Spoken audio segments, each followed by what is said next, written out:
Okay, so we're going to do one more type of related rate problem today. I hope you guys get this reference. Eminem is amazing. L'Hopital. So, in 7.1.4, it gives us a strategy that we can use to solve related rate problems. It says here that the first one is to sketch a diagram and use geometry to identify a relationship between changing quantities. For example, is there an appropriate area or volumes formula that you can apply? Is there a right triangle for which the Pythagorean theorem can be applied? Are there similar triangles? We're going to see one for a sphere today. The second step says use implicit differentiation to write the relationship between the quantities. Don't forget to differentiate with respect to time, if time is important, which means that we can't just solve the problem if we're just given our original formula. We usually want to have d something dt, dv dt, dr dt, whatever. And then the third one says substitute the given values of the quantities of rates to solve for the desired rate. Be sure to make any decreasing rates negative. So, we've got this guy, Happy the Clown, and he has balloons that are perfect spheres, because of course they are. Happy fills the balloon with a helium at a rate of 20 inches cubed per second. The recommended volume for each balloon is 500 inches cubed. Happy wants to know how fast the diameter of the balloon is changing when the volume is at 500. So when the balloon is completely filled up, he wants to know how fast the diameter is changing. Happy is now sad because his answer shown doesn't make sense. So we want to find his error so that he can become happy again. Well, let's take a look at this. We have his volume equation, and we know that the volume ends up being 500, so Happy substituted that in there. Well, that's his problem, because he didn't use implicit differentiation first. He substituted. We're going to go ahead and solve this the right way. So he had the correct equation. The volume of a sphere is 4/3 pi r cubed, but we're going to go ahead and draw a diagram, because that's what it says we need to do. We are caring about the diameter, so we're going to say the diameter is d dt. That's what we want to know. The other thing that we have that we're going to use as information is dv dt, because that's our change in volume over time.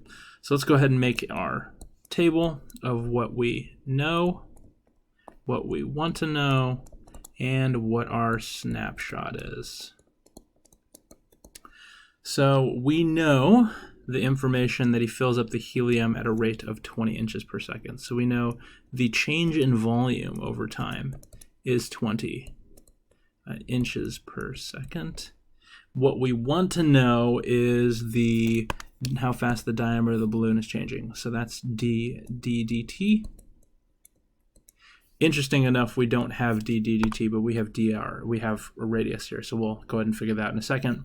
Our snapshot is when the volume is at 500 inches. So our volume equals 500 inches cubed.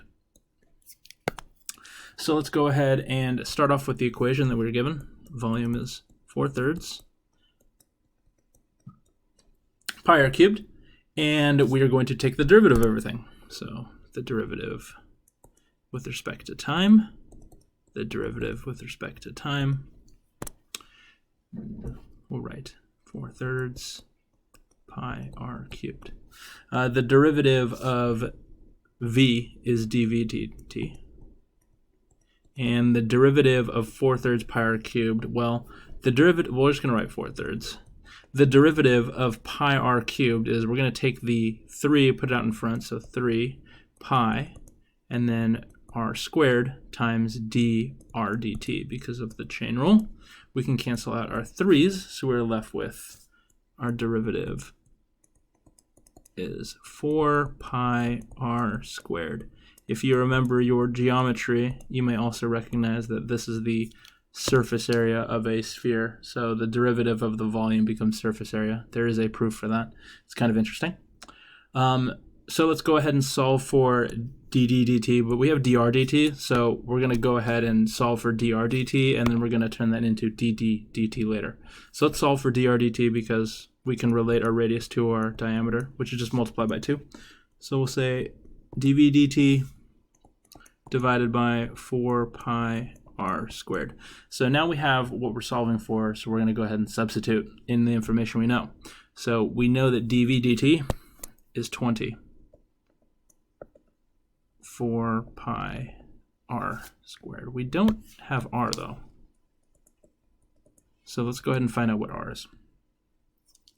r is going to be our radius. So we'll go ahead and use our formula of our volume when it's 500 inches. So 500 is equal to 4/3 pi r cubed. So we're going to solve for r.